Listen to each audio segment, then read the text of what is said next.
Welcome to Sex Ed with DB. I'm your host, DB. Let's get into it.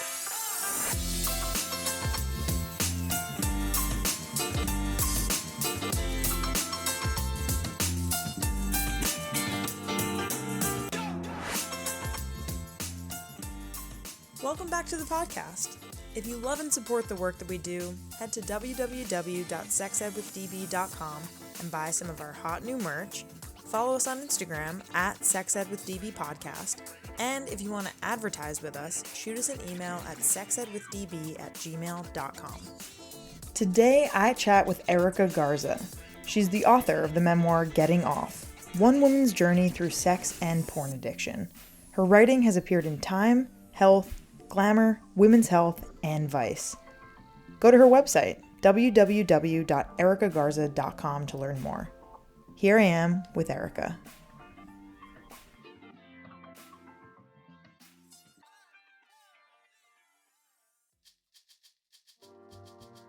Sex Ed with DB is supported by Clone-A-Willy. Clone-A-Willy has been all about dick since '96, and all kits are hand-assembled in Portland, Oregon. All materials are 100% body safe, extremely high quality, and easy to use and clean. Use promo code SEXED20 for 20% off your purchase of any Clone-A-Willy or Clone-A-Pussy kit at www.cloneawilly.com. Follow them on IG at Clone-A-Willy-Kit. Hello, Erica. Welcome to the podcast. How are you doing this morning? I'm great. How are you doing? I'm good. It's morning for you. It's nighttime for me. Things are all crazy, all kooky. And I'm really, really grateful that you're here today. And let's get started by you sharing your name, your pronouns, and what you do. Sure. My name is Erica Garza. My pronouns are she, her, and I'm the author of the memoir Getting Off. Amazing. Thank you. Very sweet and succinct. So tell me about your background and how you became passionate about being a writer. So I started keeping a journal when I was around 7 years old. And I still remember this feeling when I would come to the page where it was this safe space where I can be completely myself, unedited, and just be vulnerable. And although I wouldn't have articulated it this way in the past, I think that I knew that writing was this way to take this mess that was going on in my head and just externalize it and put it outside of me. And only then, when I could look at it from afar, I'd be able to make some sense of it. And I think I always carried that with me as a tool to help myself figure myself out. And I've always been drawn to memoirs and personal essays, and it just seemed right that I should take my professional career in that direction. Love it. And what would you write about in those journals? The classic stuff of like crushes and family, or like were there like my brother was ruining my life? Oh my God, all the yes. boys I had crushes on. NSYNC, boy bands. Exactly. I was a very big NSYNC fan. No Backstreet Boys would be found. Oh, really? Oh God, I love Backstreet Boys too. Okay, go on. You're my enemy. No. I love JC. I thought I was going to marry JC. Oh God, so beautiful. It's funny though, because I still have some of those journals. And so if I flip back to like quite young, like 8, 9, I have, lists. Like I was already pretty obsessed with boys and girls from a very young age. And I would always write lists of what I wanted and stories of what I wanted to do if we were alone. And it was always kind of hinting at, even though I wasn't really sure how sex worked back then, I was always hinting at it and wanting to find out what it was all about. And there's evidence of that all over my journal. Totally. Yeah. Yeah, no, that makes a lot of sense. So let's talk about your book. So Getting Off, One Woman's Journey Through Sex and Porn Addiction. So I would love to know, about the book, what really inspired you to write it? Like, what'd you learn while writing it? And just what was the whole experience like for you? So there are 2 different reasons I wrote that book. The first being that what I just said about writing in journals and writing for myself was that I just wanted to figure out what my path was about, why my relationships hadn't worked out, why I so often felt so lonely, and why I had all of these kind of conflicted ideas around sex. And I just wanted to figure that out. So I'd always used writing as a therapeutic tool, and it was no different with this book before I even knew that it would become a book. And then secondly, I had written an essay about sex addiction, and it was published on a website called Salon, which I'm sure you're familiar with, and it was called Tales of a Female Sex Addict. And that was the first time that I'd ever put something like this out publicly for other people to read. And it was sort of just an experiment of like, how much could I reveal of myself? How personal could I get? What's it like to tell a secret like this in such a public space? And it was a relief to not just give that information out for other people to read, but also because of the outpour of messages that I received because of it. And I mean, from men, women, people who are, like 16-year-olds, and then people mid-aged. I mean, just the variety of people who were experiencing this thing that felt so private and personal to me just made me feel less alone. And I thought, if I'm feeling less alone, then they're feeling less alone. And this is something I can do. And we don't often have this opportunity to help other people in this way just by being ourselves and just by being real and honest. And I thought, okay, well, this is just something I have to do. And even if it feels uncomfortable, if it's going to help somebody else, and if it's going to help me in the process, then let's go for it. Let's do it.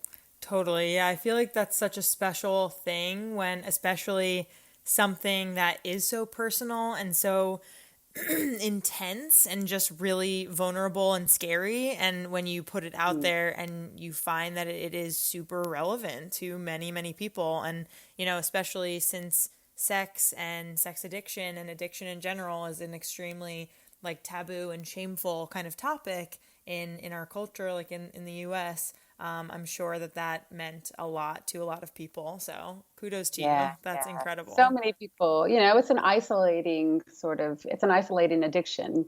Even if you're a sex addict and you're having sex with multiple people, you can still feel so alone in it and so ashamed.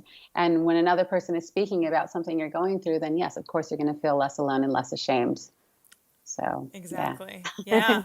So let's get into that. How did you know that you were addicted to sex and porn? How did it really escalate for you? What were maybe some of the signs, and what was your kind of experience up until you realized that was what you were going through?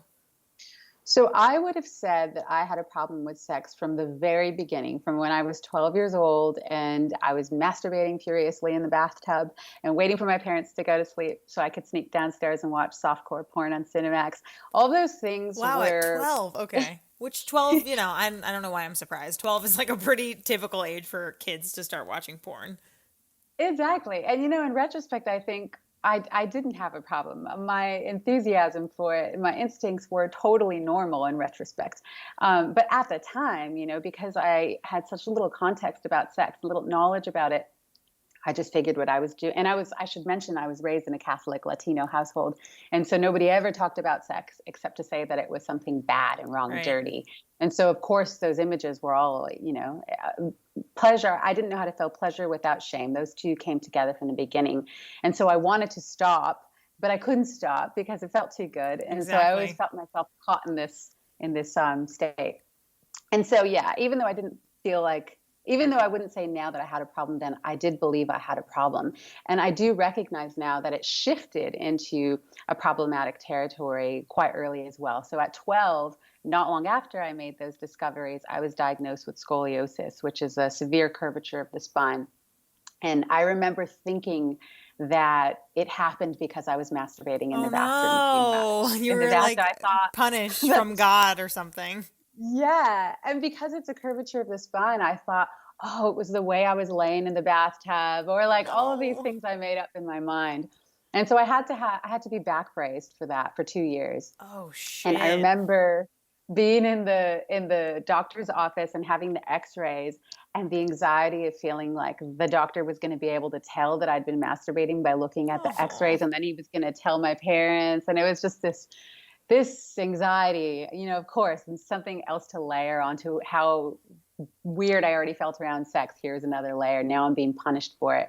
But I did start using masturbation and porn as an escape method when I was diagnosed with scoliosis, because I became really withdrawn and disgusted with my body and insecure. And that made me an easy target for bullies. So I started getting bullied at school. And I just felt like it was so effective to masturbate and watch porn, because then I when I was doing that, when I was going after orgasm, I would get a break from all of these feelings. I could just focus in on, here's this mission of acquiring the orgasm. And then afterward, of course, it would all come flooding back, but then I could just go for it again. And I couldn't have known that this was all happening around the internet coming out and becoming, a household item.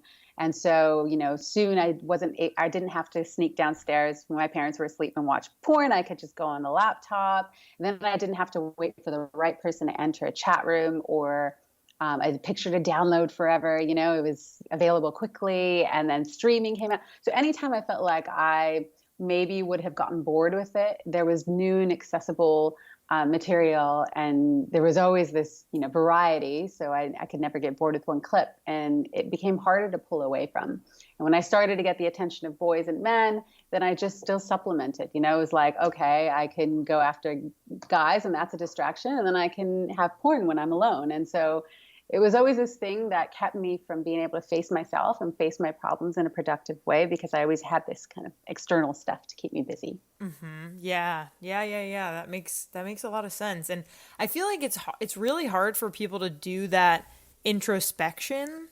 I feel like there are a lot, that's kind of like what therapy is like really kind of like asking, like you to look inside of your own like mind and experiences and really recognize like where something like that started. I feel like that really resonates probably with a lot of people, just the idea of you growing up in like a Catholic Latino household, and really feeling like, oh, I can't, just what you said about like, I couldn't feel pleasure without shame. And I think that that is definitely the start for many people of not being able to uncouple those things. Yeah.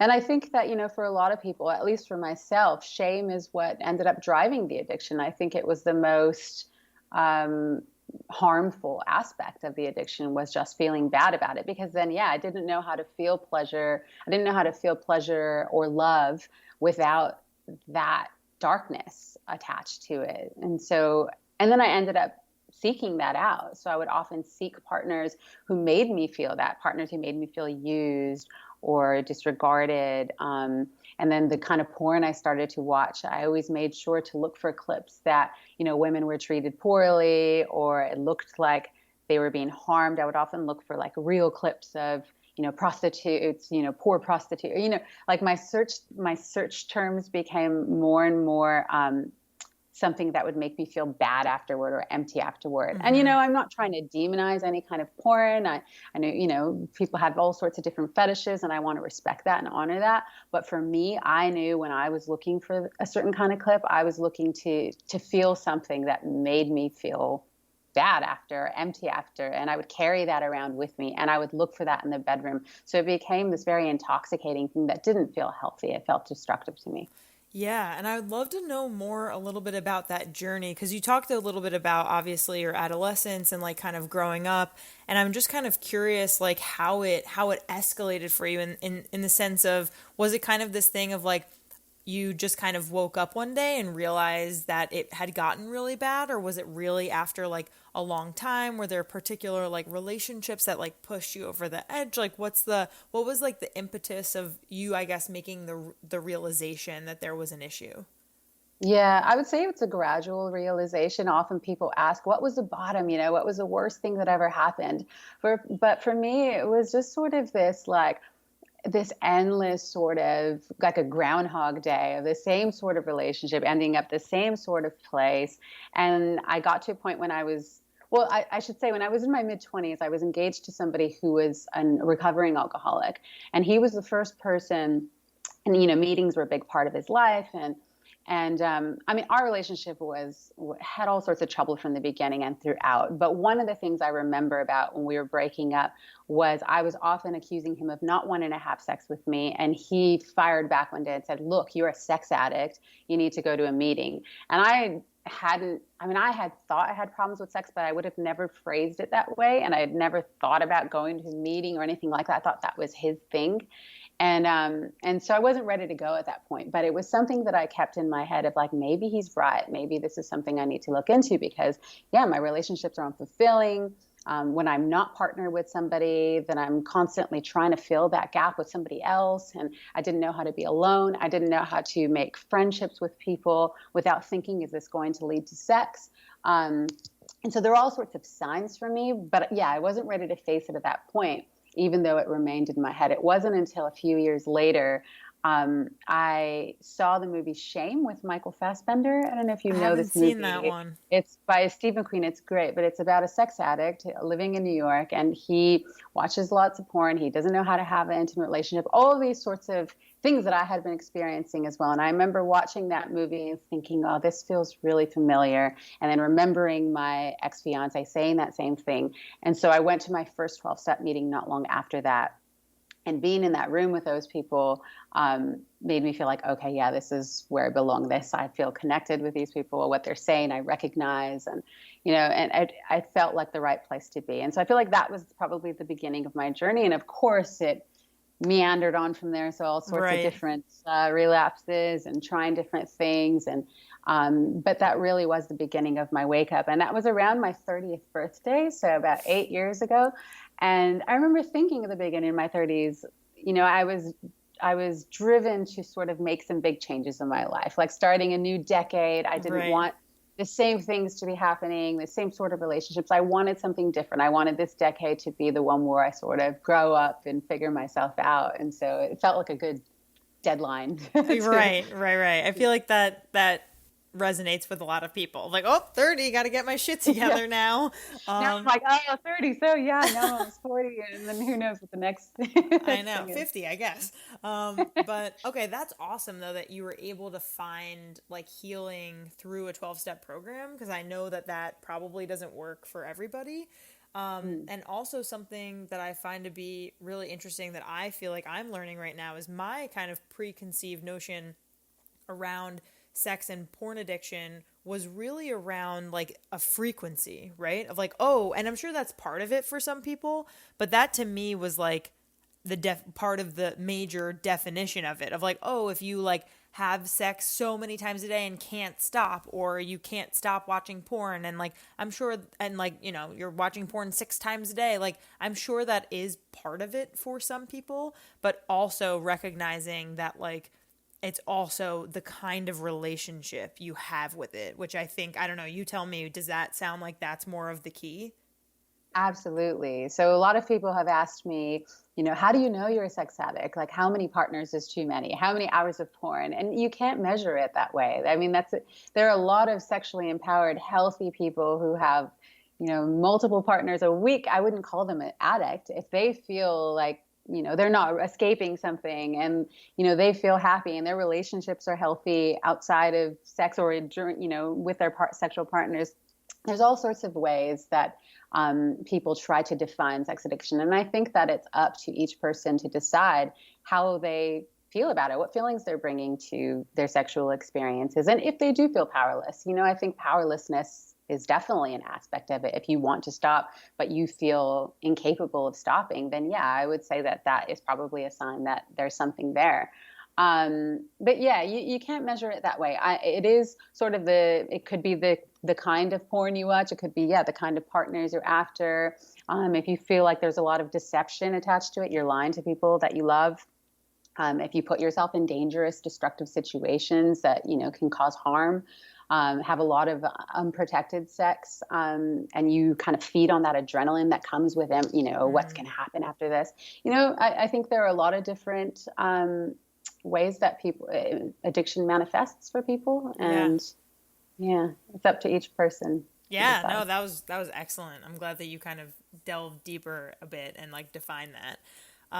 Moving right along. So I'm curious about, and I know you can only speak for yourself, obviously, but I'm sure, you've done a lot of research in this space and probably talked to a lot of people and have experience talking to folks, in terms of how do sex and porn addicts really exist in healthy partnerships and relationships? Like, what keeps you grounded? So I know that you mentioned you have a husband. I'm assuming that means that you're together, you're, with him.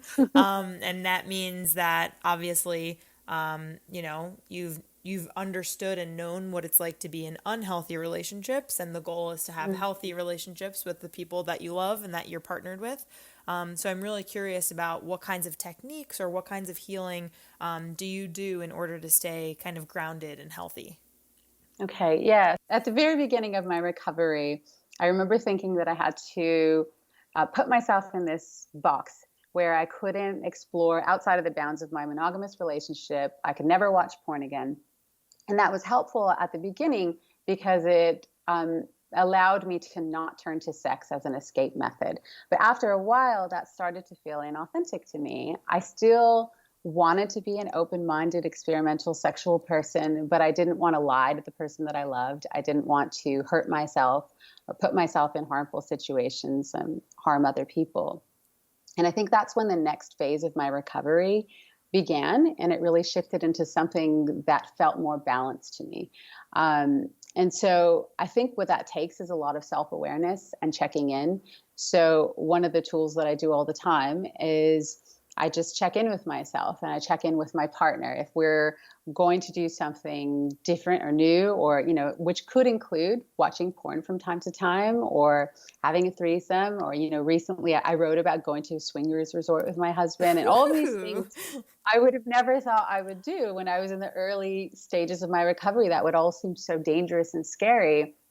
But I wanted to be at a place, and I do believe I'm in this place now, where I can do these things because I wanted to and not because I needed to. And that was a really huge distinction for me to make. And that would only take some awareness and practice, of, am I trying to escape something here? Is there a feeling I'm not trying to face? Is there a problem with my partner that I'm not trying to face?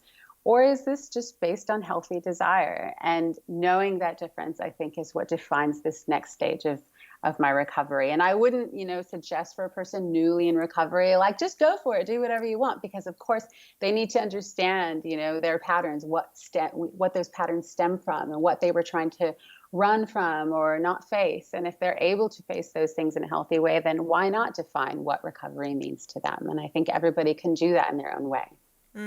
Yeah, that's really powerful. And in terms of like continuing to go to meetings, is it really similar in terms of like what folks do for like Narcotics Anonymous meetings, Alcoholics Anonymous meetings, where it feels necessary for you personally to kind of continually go to those meetings? Or how? No, not for you. So I don't go to meetings anymore. And Okay. actually, the program was something that I did in the very beginning of my recovery, but it's not something I stuck with. And Okay. I want to make it clear that those meetings can, they save lives, and they are so helpful for people who feel really alone and isolated, and just need a community of peers to listen to them and witness them in their vulnerability. I think that it's a great space for that. So I always suggest, when somebody asks me what they should do, as the very first thing is go to a meeting, Yeah. find somebody who you can talk to face about this, or I don't know, in the time of COVID, maybe online. Maybe online. But I mean, I have some issues with the program. For me, I didn't like at the beginning of every meeting to say that I was powerless, especially later on when I wanted to believe that I was empowered and that I did have control of this thing. I didn't think it was helpful for me to have to say that every time or believe that. And I also felt like a lot of people did want to stay within that box. And I think, it could have just been the wrong meeting or whatever. I'm sure I would have met those people eventually who wanted to explore as I had. But I did feel like it was a bit restrained for me. So I tried a lot of different things. I think meetings are one way, you can find help, but also talk therapy and group therapy. I did something called the Hoffman process, which is the 7-day retreat up in White Sulphur Springs and Napa. I think there's one on the East Coast as well, where you just work on identifying your patterns, negative patterns, where you learned them from your caregivers, and then replacing them with healthier patterns. And it's this 7-day, very intense retreat, a lot of physical work and writing. And I found that really helpful. I mean, I tried kickboxing and writing, and there are a lot of different things I tried. And my point is that there's not one way out. And I think I was always looking for the one solution. And in the end, it was the combination of those efforts that helped the most in the end. Totally. Yeah. I mean, a lot of that I feel like is just trial and error. Just like there are any other kinds of habits or things that you're trying to change. It's like, a lot of different things. And I know for me personally, like whenever I have felt like really stuck in like thought patterns, like talk therapy has been super helpful for me, just to have a professional be able to kind of share like what is going on and where those things are coming from. I think that was really great for me and is really great for a lot of people. Absolutely. Yeah, I would agree. Just being able to be real and have somebody witness you like that, I think could be so helpful, because we so often get stuck in our heads, right, and run around in circles. Being able to put it outside of us is very helpful. Yes. We come to our last question of the interview. This has been really, really amazing and super insightful. So thank you again for coming on. But Thank you. I would love to know, what is something that you want everyone listening to know about sex and porn addiction? If there's kind of like one thing that you want to make sure people listening really get from your story and from this episode, what would that be? Hmm. I would want people to know that sex addiction doesn't have to be a result of sexual abuse or trauma or some sort of sexual event that happened in childhood. I think that that's often the narrative, especially for women, was, oh, something must have happened in their childhood, usually sexually abused. And we often hear those stories, and that's absolutely true. That can happen, but it's not always the case. And I think that by continuing the same narrative over and over, we don't leave room for people whose stories are different than that. And then if we don't leave room for those kind of stories, then people won't seek help, because then they'll just feel, well, then something must be wrong with me. If nobody else is talking about an experience that I've had, then, it must not be it must not be true. And, so then they resist seeking help. So I often call my trauma, ordinary trauma. And I think that if you feel like other people have bigger problems to the point where you don't want to speak about them, or you don't feel like your problems are valid, then to just please seek the help that you need, and to know that you're not alone, and to know that your pain is valid, and you're not alone. And hopefully I can be a voice for people who have felt like, that there was nobody else like them. And I don't know if that was eloquent at all. That was fantastic. Yeah, no, thank you. Thank you so much for being on, and this was such a pleasure. Thank you. Thank you so much, Danielle. Ever look at your penis or vulva in the mirror and be like, damn, my part is art? Clone-A-Willy definitely agrees. The original penis casting kit, Clone-A-Willy, and the classy counterpart, Clone-A-Pussy, are easy to make, sex positive, and body safe. While Clone-A-Willy makes for the most personalized sex toy on the planet, Clone-A-Pussy makes for the most unique memento. All materials are 100% body safe, extremely high quality, and easy to use and clean. Check them out at www.cloneawilly.com and use promo code SEXED20 for 20% off your purchase. Follow them on Instagram at Clone-A-Willy-Kit.